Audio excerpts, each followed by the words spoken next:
Hello everybody, this is Toys R Us, and for this new figure unboxing and review, we're going to be looking at the Transformers Legacy United leader class. This is Tigerhawk. So in this video, as you can see, I've already quickly took him out of the box just to make things a little bit quicker, but we are going to have a detailed look at him in both of his modes to help you decide how you want to display him. We're going to have a look at all the accessories that come with him and how you can use them in both modes. We're going to bring in other figures from the same toy line to see how he displays, and we're going to bring in other figures from other toy lines as well to give you an idea of just how big he is. So before we get started, I'd like to thank In Demand Toys, because that's where I purchased this from, and as you can see, they got it to me nice and quickly and safely. Right, before we look at the actual toy, we're going to look at the box, because the box is beautiful. The artwork on it is sensational, and again, what I really like about this is I don't have too much knowledge or background information on the character. This is completely new to me. I love the fact that it's, you know, taking me a little bit out of my comfort zone. So obviously, guys, if I get anything wrong, please do let me know in the comments. We've got the lovely Legacy United logo there. Because he was in his robot mode, we've got the alternate mode on the front. We've then got full robot mode at the bottom there, and then the bust of him at the top. We've got the amazing Legacy United artwork on the side there.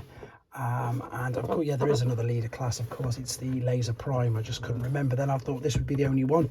And then this looks like it's going to be really quite intricate to transform, hence why I got him out of the box and did what I don't normally do. And I've had a little bit of a go with him just to see exactly what to do, because there's so much we can do with this particular figure. The instruction booklet is huge. There's loads going on there.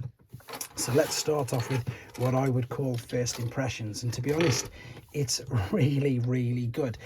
Just initially, straight off the bat, I would perhaps think that the main legs at the bottom look a little bit too small, but that's perhaps just me being overly pedantic. The head sculpt though is sensational. Look at this, it's really good. You can see a real grimace there, you can see individual teeth, you can see he's got a visor, but for a leader class figure, it's quite restricted in the movement. It'll spin around, it won't go all the way around. He can look up, well, not really, he's looking down and then just straightening himself up, so no huge amount of articulation there. Now a lot of this, I suppose, perhaps is just really tight joints, but I've worked out that if you pop this part out of there, you can lift the arm all the way up, but it completely detaches away from there. It's not as if the tiger head stays in place. It should do, I think, and then this comes off as well. So there's articulation on it, but as you can see, it doesn't play, to be honest, as in like real play.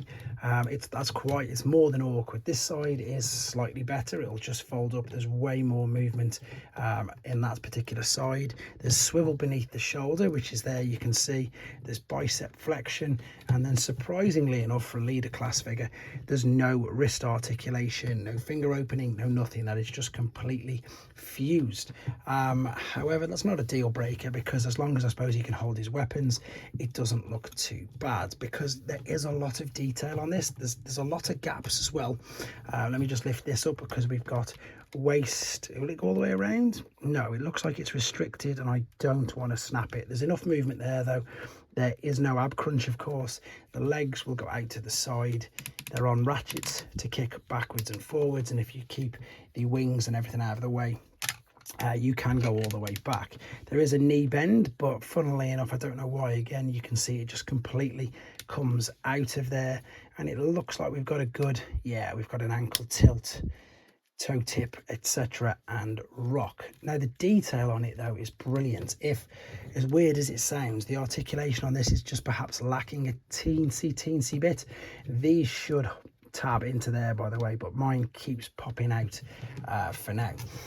The wings, I love the fact that you've got, like, I suppose it's a reflective rather than just a matte color for the feathers, and there is nice detail on it, as in you can see, you know, all the individual strands going in, but you can also see, and I can't really hide it, just these huge hollow gaps there. To be honest, from the back it's much better. You've got the same detail for the feathers there.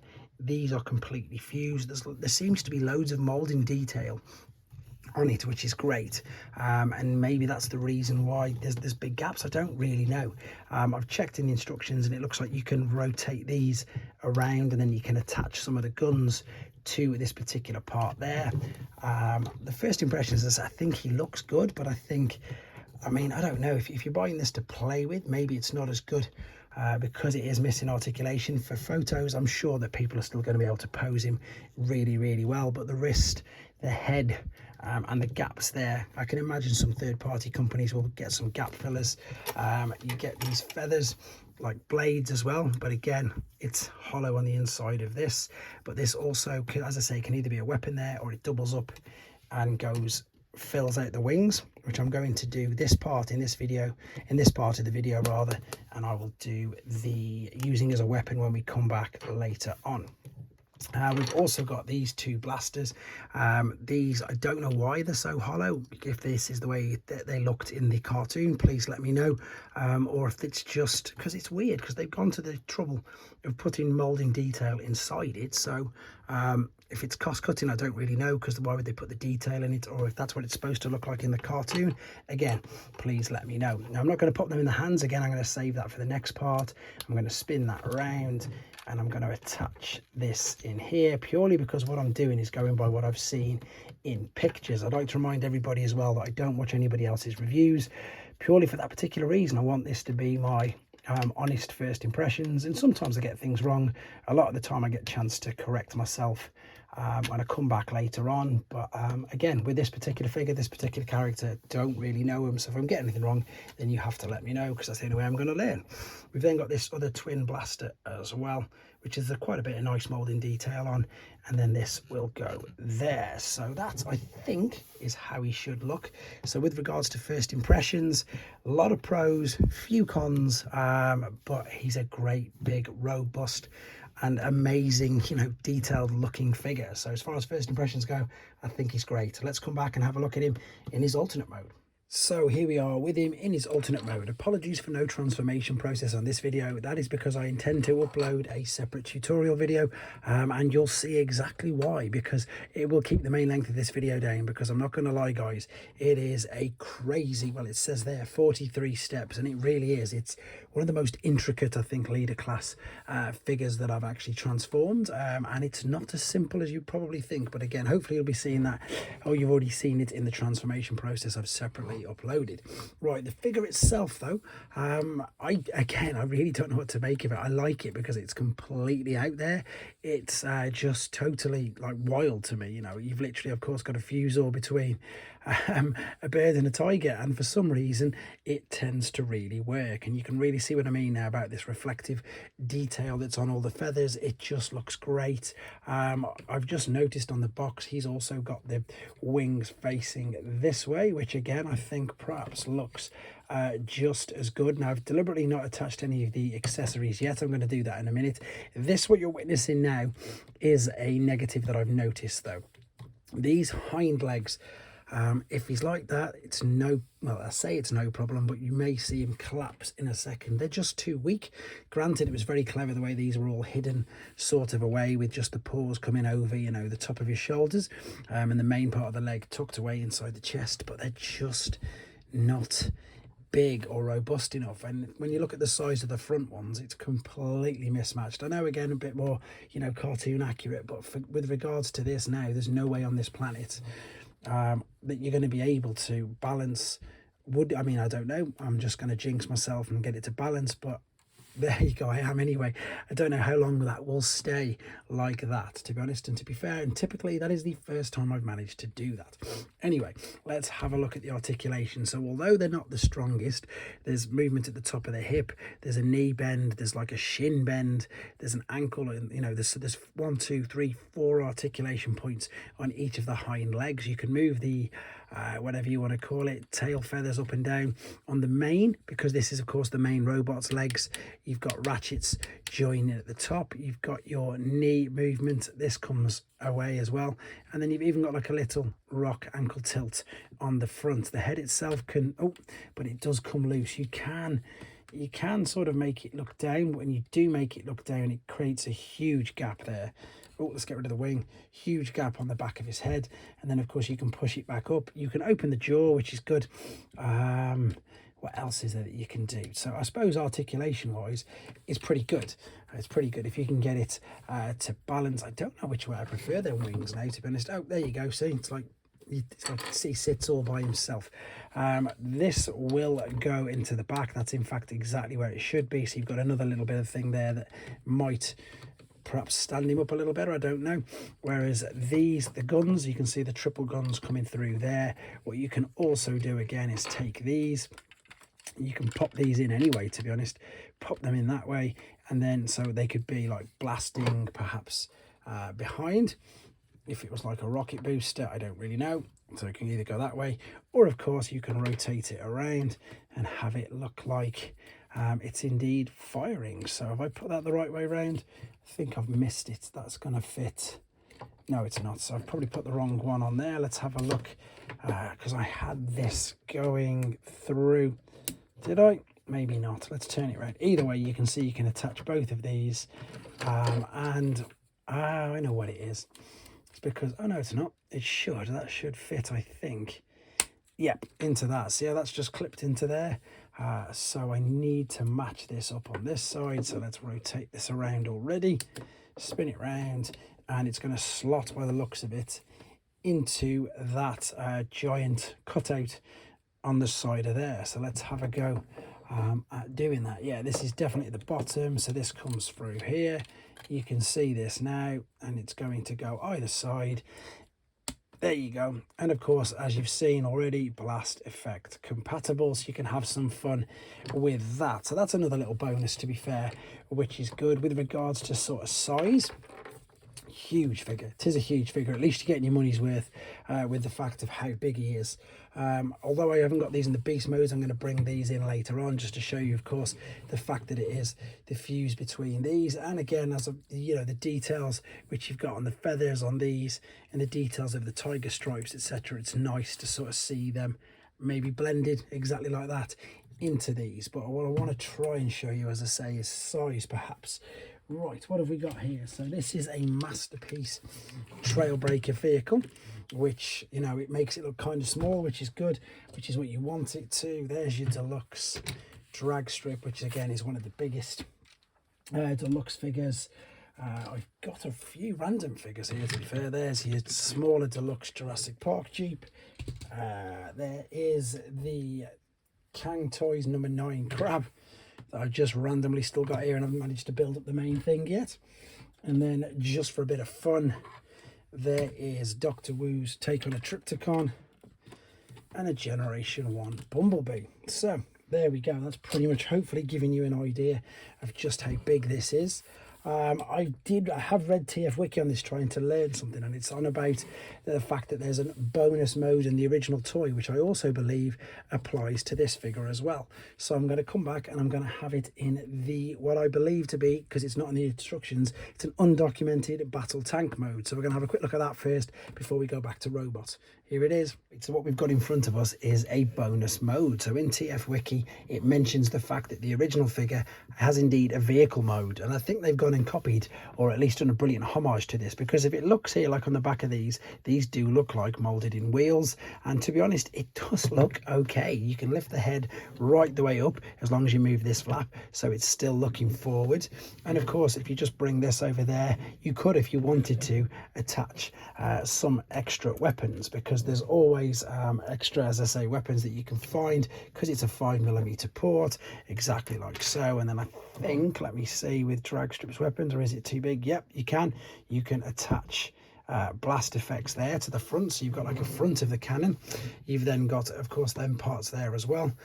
So there's loads. It's quite clever, to be fair, as I say. Whether or not it's legit, whether or not it was put there intentionally, it's nice that they did put it. It's nice that if they did put it in here, obviously. And again, it's great that fans have indeed found this particular mode out. So I just wanted to share it with you. And once again, of course, this is on the transformation process video as well. But in the meantime, that's the last of this. We're going to come back for the final time with him in his robot mode, see how we can use all of his accessories, and of course do the comparisons and display ideas with the other figures. Okay then, back for the final time with him back in his robot mode, and let's have a look at how we can use and I suppose display with the accessories. Now I've already popped this onto the side of the forearm, but because it's just standard 5mm, you could in fact, if you wanted to, pop that into his fist. Just remember again though, there is no wrist articulation, so you've just got to sort of point it Now, it's not too bad if you've got a blaster like that, but to be honest, it's a little bit disappointing when you're using these feathers